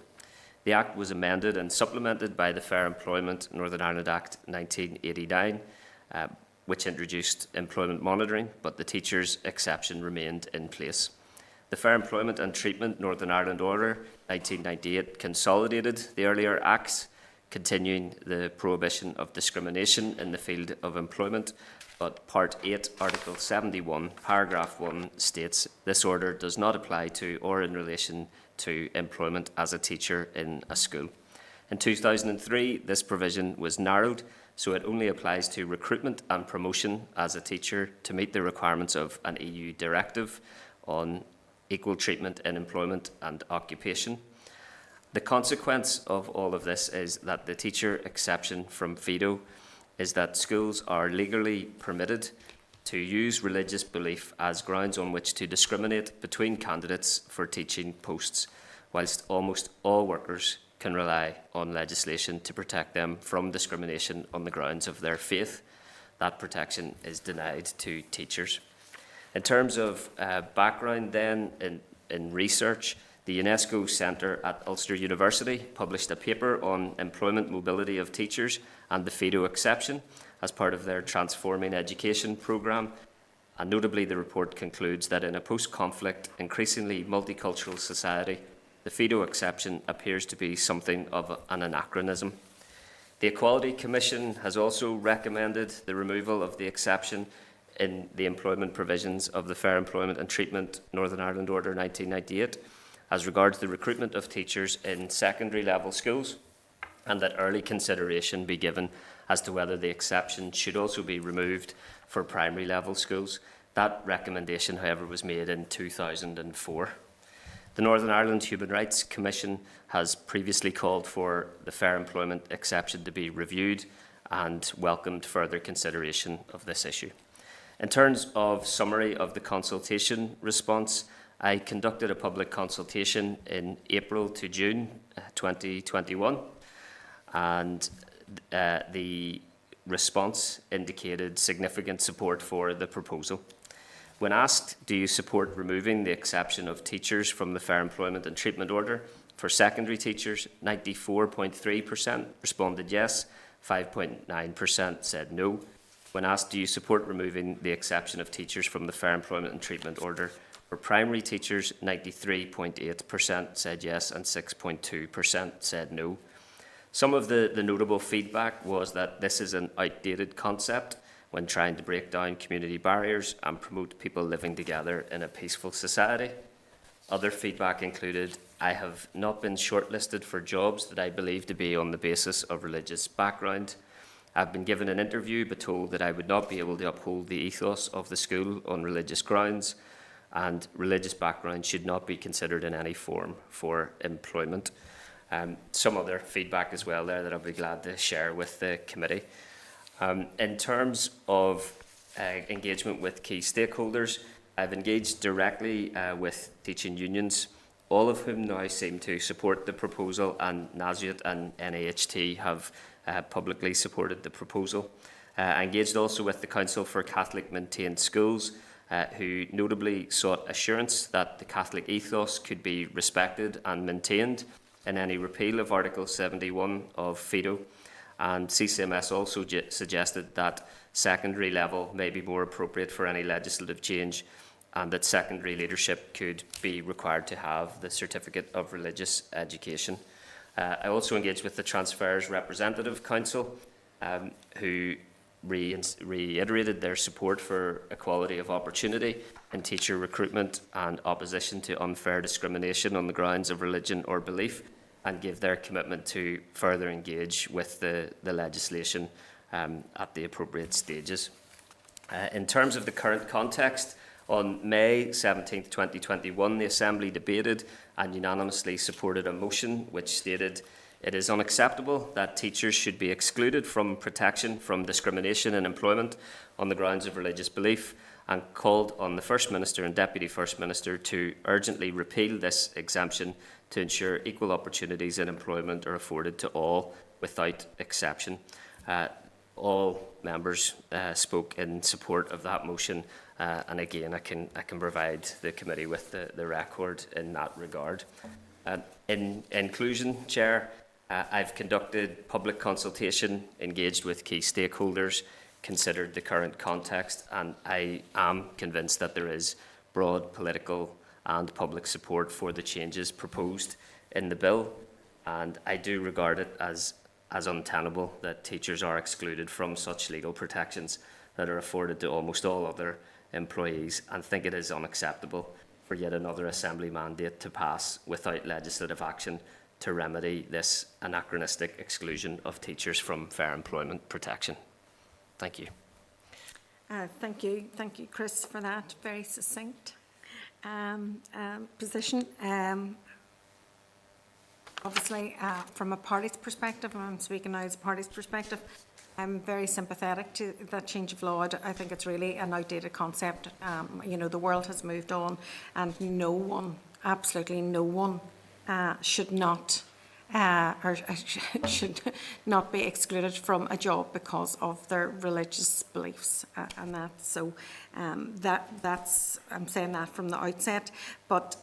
I obviously am concerned about the bill itself in terms of being able to get the bill through. Obviously, in this mandate, we're sitting here with, just a few weeks to go towards the end of it, and we're really just getting into the nitty-gritty of it. So that really is my concern. Can you address those concerns? Yeah, I understand that, Chair. I think that's obviously a fair point to make. It'd be remiss of me to acknowledge otherwise. I've given evidence to the Procedures Committee as well, and we submitted the final proposal for the bill on the deadline in June, and regrettably, I don't know what the internal reasons were, but it took almost 5 months before the next stage of the bill in terms of drafting instructions were able to take place.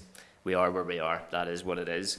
I think I would make the argument that, yes, you're right, full completion of the bill may be extremely challenging, but I think there is an opportunity for the Executive Office Committee, if your schedule and your forward work programme allows, to take evidence on the bill at a committee stage or otherwise, depending on whether the Business Committee are able to schedule a second stage that allows it to go to a committee stage.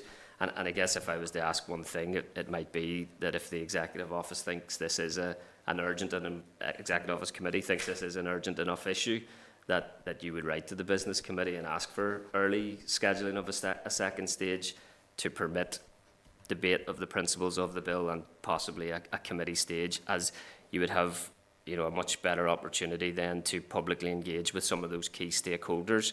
I have found that we can ask ministerial questions, we can have assembly motions, people can offer their support and their commitment to engage further on this issue. There's nothing like legislation to focus MLAs, parties and key stakeholders' minds around what they actually are willing to support in terms of legislative change. So I think it would be a really useful contribution of this particular Assembly mandate to have a committee stage of this bill, and obviously an MLA, if necessary, can reintroduce that with a substantive piece of work already having take place, can reintroduce that in the next mandate. Won't be me, unfortunately. Yeah, and that's what I was going to say to you, Chris. It's well known that you're completing your service as a politician and a public rep now at the end of this mandate.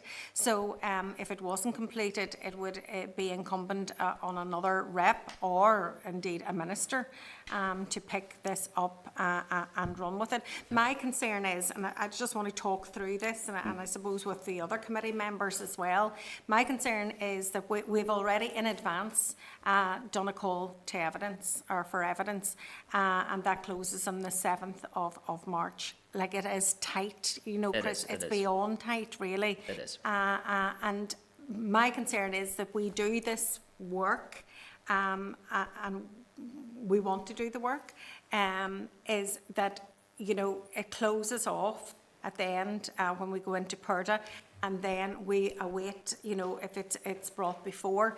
So the new committee, whoever is sitting around this table in June of this year, they too will want to hear evidence, new evidence. They can't say, oh, well, the last committee heard this or did that, blah, blah, blah.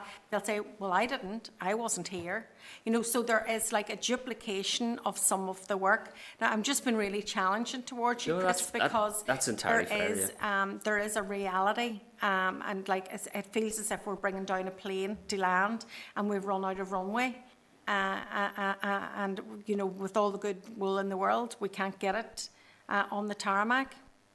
I think I'm fairly confident that another MLA will bring forward will progress the bill in the new mandate, if that ultimately is what is necessary. So I don't think any of that work would be lost or duplicated. I still think there's an opportunity to do that. It's still a positive for me to plant the tree and the shade of which I'm not going to sit, but hopefully other wills. The real motive for me in relation to this and the continuing motive is the amount of times, and I'm trying to be super positive here today, and I don't want to be critical, but the block on this in the Executive Office, we've had many answers to oral and written questions have we had that this is being reviewed, or I'm engaging with the Department of Education. It's perennial, and I've done the best that I can and worked as hard as I can, and I want to thank and acknowledge Research Officer Connie Egan for the huge amount of work that has gone in. Like I said, not much point in reflecting on what exactly happened to cause a 5-month delay after final proposal. We are where we are. But I still, in answer to that, I still think it is well worth using every day, every week, every day that's remaining of the mandate to advance it as far as possible. I hope that the legislative drafting is concise and effective, and that there wouldn't need to be many changes to the actual legislation itself. Happy to discuss that, engage with the committee informally or formally after today as well. And obviously the production of an actual bill allows all of those key stakeholders who were responding to principles of a bill previously to actually see legislation that they could get into the nitty-gritty on. So I don't think that work would be lost or duplicated, and it would be a legacy to leave, if nothing else, for another MLA, another committee to progress, because I do think there is increasing frustration in the public and amongst teachers that this is an out of order exclusion from fair employment that is afforded to so many other employees in our society. Yeah, I think you're right there, and I think it detracts as well from the recruitment processes that our schools are engaged in, and the difficulties that some schools have actually in getting the skilled staff, and yet some staff are not being recruited on the basis of their actual religion, whilst they, tick every single other box. It's shocking, to actually explain. I was trying to explain this to someone that wasn't from Northern Ireland, and they were going, in schools, you what? It's like, it's just archaic. Yeah, and Chair, to be fair to the education sector, the feedback that I've received consistently is that discrimination doesn't occur. The logic of that then is let's get the legislation in place to make sure that's the case. Yeah. Just another quick question: how have the teacher training colleges responded to your proposals? Yeah, so positively, as I said, I engaged with CCMS and the Transfers Representative Council, who would cover a wide range of sectors and bodies, and there were feedbacks given. CCMS in particular raised the position that perhaps secondary level would be more appropriate first, followed by primary level, and Transfers Representative Council reiterated their position to be against discrimination and willing to engage with the legislation once it had been proposed. I guess that's why I'm keen for a committee stage to be permitted, because that level of engagement can be done and also in a on the record public way as well then, yeah. You just mentioned there, like, CCMS indicating secondary school maybe first. How do you feel about that phasing in of the exemptions? I considered that. I made sure that the public consultation allowed for the question to be asked in relation to just secondary and just primary. The overwhelming response was supportive of both secondary and primary. But that's the type of an amendment that could be made if further to substantive engagement on the actual bill itself with those representatives. That is the type of amendment that could be considered. I thought it was important to start with to have a comprehensive removal of the exception and to start from that point. Okay. Thank you. I'm going to ask Pat Sheehan to come into the spotlight. Thanks, Sinead, and thanks, Chris, for bringing this bill forward. All teachers should enjoy the same legislative protection as every other worker, and I think the parties in the Assembly are united around that now. The argument about the need to protect ethos in particular sectors, whether that was a strong argument in the past or not, I'm not going to go into, but it's certainly not the case now. Whatever ethos schools want shouldn't be built around exemptions from fair employment legislation. So I understand the time pressures that are there now. In fact, I got an email from the Bill's office today about my holiday hunger bill, which has been in the system there for I don't know how long. You'll be aware it was Karen Mullen who first brought that forward, and they reminded me in the email today that the convention in the Assembly is that after the introduction of a bill, it's 30 days until second stage. So I note the term convention rather than rule, so maybe there can be flexibility around that. But I would certainly welcome the opportunity to discuss this at committee, to scrutinise the bill. It's a very short bill, as you've said yourself, and I think you should push to get as much time as possible to deal with it. So I've no real questions for you. I think Sinead has covered all the bases there in her questions. So thanks again for bringing the bill forward. Thanks, Pat. Thanks. Thank you. Can I bring John Stewart into the spotlight? Yeah, thank you, Chair. Chris, thanks very much for coming along today. I really appreciate you taking the time and also putting this bill together. It is, as you say, mercifully short, but significantly impactful.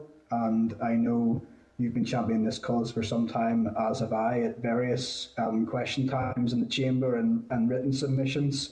And the question keeps being asked, who is against equality and where is the blockage coming from? We can never quite seem to get that answer. And that is frustration. Frustrating for you that you've had to bring it forward and that the TU couldn't just leave on something that seems to be so simple, yet so changed, that can impact so much change. I think also frustrating is that this could have been done in 2016. I know that two of my colleagues, Sandra Overend and Danny Kennedy, brought forward amendments to the employment bill in 2016 that would have changed this, and we could have been sitting with 5 years down the line this law in place. But sadly, that was petition of concern was launched against that, and I'm never quite sure why that happened. Just from your point of view, I was approached by a chair of a board of governors recently, and I was wondering what you thought or what impact you think it would have in terms of essential or desirable criteria for advertising of teachers. One of the situations they raised with me was that a particular school from a particular sector approached the school for a reference for the teacher who was applying for a job in another school, and one of the questions was how committed the applicant was in promoting a particular religious ethos of that school, a question which the governors could not, in all honesty, answer. If Article 71 goes, do you think such questions would still be lawful? You may need a legal expert with more experience than me for that, but to respond to a couple of your points there, John, it's important that we do acknowledge the work that you have done in relation to this issue, and as you say as well, that Sandra Over and Danny Kennedy had undertaken previously. There's been a lot of work and a number of attempts to get the removal of the exception of teachers from fair employment, and I think that's further evidence of why it is worthwhile progressing to committee stage. In terms of the particular case that you raise, my understanding that by law all schools in Northern Ireland are non-denominationally Christian. I like you and like the Board of Governors that raised the issue, I'm not entirely sure what that criteria was getting at, and as you say as well, people have actually questioned the appropriateness or legality of it. I think it probably shines a light on the need for further improvements in relation to recruitment practice, and that's why I've brought forward the bill to try and enhance that. Maybe another point is that it is my understanding, and some of the feedback that I did receive from some of the sectors was that welcoming statements. So when you're advertising for employment, that welcoming applications from particular backgrounds is obviously legally permitted, and that is one way of potentially lawfully encouraging applications. But in terms of specific criteria, the like of which you've talked about, I could see why someone would seek expert legal advice in that regard, the like of which I am not qualified to give. No, neither am I. But I think it does raise that air of ambiguity and concern that probably governors have around that. So that will be an interesting point that comes out of this. I don't have much more to add, Chair, except just again to thank you, Chris, and to say that I do support that call for early scheduling. I am concerned about the time that we have left to legislate in the current mandate, and that as time goes by and we move into another mandate, that things can crop up. I've no doubt that somebody else would pick this up if you couldn't get it through in the current mandate, but I think we should all do what we can, given how simplistic the bill is and how how much we could probably streamline it, that it would be such a shame that we couldn't get it through in the current mandate. So I'm happy to propose or to play any part in that as, within the committee to make sure that happens, and just to thank again for coming along today. Thanks, Joe. Thanks, Chair. Thank you. Do you want to raise anything? Sorry, Trevor, you asking a question? Hey? Did indicate. All right, sorry, didn't see you. Sorry, yeah. Go ahead, Trevor. Thanks, Chris. Thanks, Connie, for coming. It's good to see you again. I think sometimes a single line bill produces quite complicated discussion. I think this one may well do, you know, and I think it's right. We should spend some time on it here as a committee, because I noticed that I could ask you first of all, how many responses did you get to this consultation? Yeah, so we had approximately 500 responses to the consultation, and as I said, That's a lot of percentages, and just wondering what the breadth of it was. Yeah, 500 responses. A wide range of organisations there as well that I've mentioned in terms of direct engagement with as well, and people have continued to meet with me and follow up with me after the consultation. So I think there is a public interest, particularly amongst teachers who are the most affected by the issue, obviously, the representative bodies, employing authorities, and the public also. So yeah, that's a flavour of the response. Yeah. You mentioned the phrase there, just caught me when you were responding to John, and all schools in Northern Ireland are non-denominationally Christian. Is that accurate? Is that what you meant to say? Yeah, in terms of, yeah, by maybe not all schools, but the majority of schools, or their status would be non-denominationally Christian, yeah. Would you say that about the Catholic maintained sector? Well, that's the legal position, yeah. I've never heard the phrase before, and I was your predecessor as education spokesperson. I never came across that one. It doesn't matter. I'm not making a big issue of it. It's fair to say that the small level of opposition to your bill has come from CCMS, and their particular request that you might think about, and an amendment might come forward in terms of the difference between primary and secondary education in the maintained sector. And I'm sure you would know as well as I do that the maintained sector in the Catholic Church and the Catholic population treasures their particular ethos or perceived ethos in the Catholic schools. So is that an amendment that if it came forward you might be prepared to consider, that this would only apply to secondary schools? I think any reasonable amendments should be considered. I think that similar to the argument that I made earlier, that's why I think legislation is so important, because it gets you down to what is actually deliverable or not. Although, as I referred to, a number of people referred to, the political parties' positions does appear to increasingly be the removal of the exception for all teachers. So I think the position of CCMS ought to be properly considered and properly engaged with. But it does seem that there is increasing political and public support for, particularly amongst teachers, for all the exception to be removed for all teachers. I'm not taking a stance on this, I'm just asking you the questions. Where does the Certificate of Religious Education come into this? Well, obviously, Certificate of Religious Education is required, as you say, particularly in relation to primary level. So the CCMS did raise that particular issue, did seek assurances that wouldn't be affected at primary level, and obviously that would be something that we want to scrutinise at committee stage as well. But I guess that is considered to be the preparation, the qualification to support the delivery of particular ethos and particular approaches in CCMS at primary level, which I think is why you're seeing the political and public support for the removal of the exception for all teachers, because the Certificate of Religious Education is regarded as covering that particular approach at Catholic maintained primary level. There were, I should say, sorry, cut across there, Trevor, there was a fair amount of response to this consultation that also suggested the appropriateness or the comprehensiveness of the certificate of religious education ought to be considered and reviewed as well. But in conclusion, I didn't think it was appropriate for this particular bill to consider that. And as people have referred to, effort has been made for this to be a fairly simple and straightforward bill. It's 4 clauses, including short title.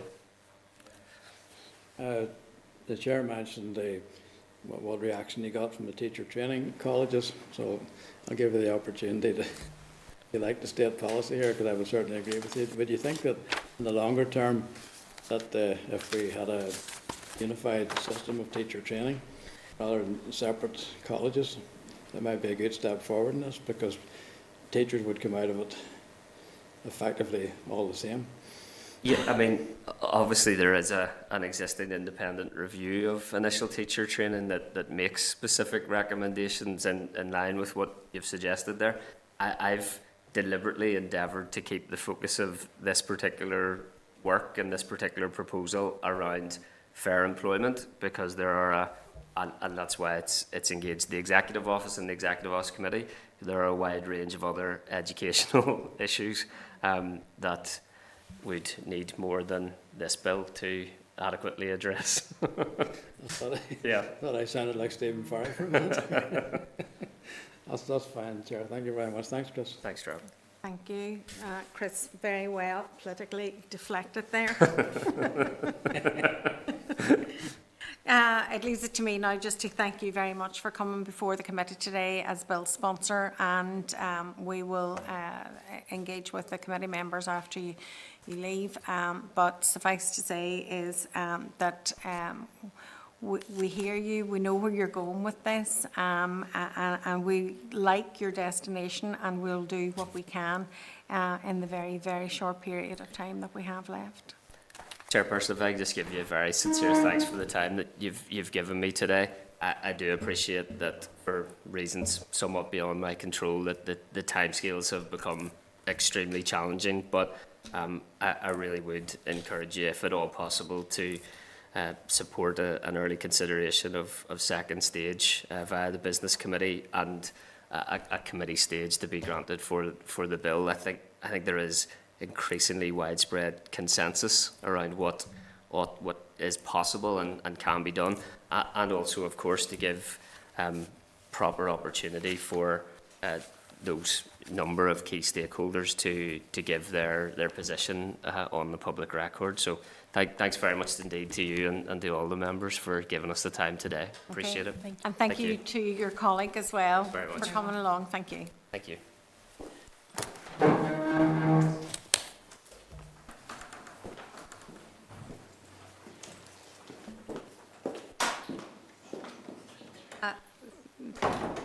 Thanks for your contributions there. I suppose it's really up for us now as a committee to engage with one another in relation to steps going forward. Have any members any observations that they would like to make, particularly around that early scheduling and early consideration for the stage 2? We are really time short on all of this at this particular stage. John, I see your hand up there. Yes, Chair. Just to echo, I suppose, the requests made by Chris and the comments made by yourself and others, I think we should do all we can to ask, if it means writing to the Business Committee and asking for that early tabling and an early committee stage. I'm conscious of the amount of work that we as a committee have to do, but compared to the amount of legislative scrutiny other committees are doing, I think we probably have a little bit of bandwidth that we could give to this. And I think anything that could be done to get it through in this mandate would be worth doing. Trevor did point out, that there'll no doubt be a lot of discussion on it, even though it's a one-line bill. But I think, given how tight it is, I think that it could be done, it could be squeezed in, and we should do all we can to do that. So if it requires a proposer to write to the Business Committee, I'm happy to propose that. I'm happy to go along with that as well. I suppose the one thing in favour of the bill itself is the fact that there is only 4 clauses and the short title. It's not overly complicated, and that's in its favour. but there are difficulties. On that matter, if we are progressing, which I assume that we are, can I refer members to pages 61 to 66 of the meeting pack? In that you will see a draft press release for the bill consultation, a draft signposting advertisement for the bill consultation, a draft questions for the consultation, and draft stakeholder lists for invitations for views. In order to progress, I am seeking your approval that we will go live on this on the 31st of January. Are members happy to proceed as laid out in our table documents? Yeah, happy. Yeah. Okay. Okay. And members, the Equality Commission has a statutory responsibility to keep the exemption under review. Can I ask for your agreement that we invite, in the first instance, the Equality Commission to brief the committee on their specific proposals? Okay, agreed. And can I seek agreement to write to the Executive Office and the Department of Education for a view on the bill? Absolutely. And can I seek your agreement to keep the Committee for Education informed on the progress of the bill? Is there any other information or any other views that the committee would like to express for any further stage of this bill? No? Okay. It's progressed. Moving on to item number 6 in our agenda, the Forward Work Programme. Can I refer members to pages 109 to 112 of the meeting pack for the Forward Work Programme? Are members content to note the remainder of the Forward Work Programme? Yes. Okay. Item number 7, correspondence. There are 14 items of correspondence from pages 113 to 237 in the meeting pack. Bless you. 8.1 is the UK government, 7.1 is the UK government press release, the protocol in Ireland, Northern Ireland, article by Liz Truss, the 20th of January 22. Can we just note? 8.2, the written ministerial statement from the First Minister and Deputy First Minister on the Historical Institute of Abuse public apology announcement, the 20th of January 2022. If we could just note, the Executive Office press release, Ministers announced the date of the Historical Institute Abuse Apology, the 20th of January 2022.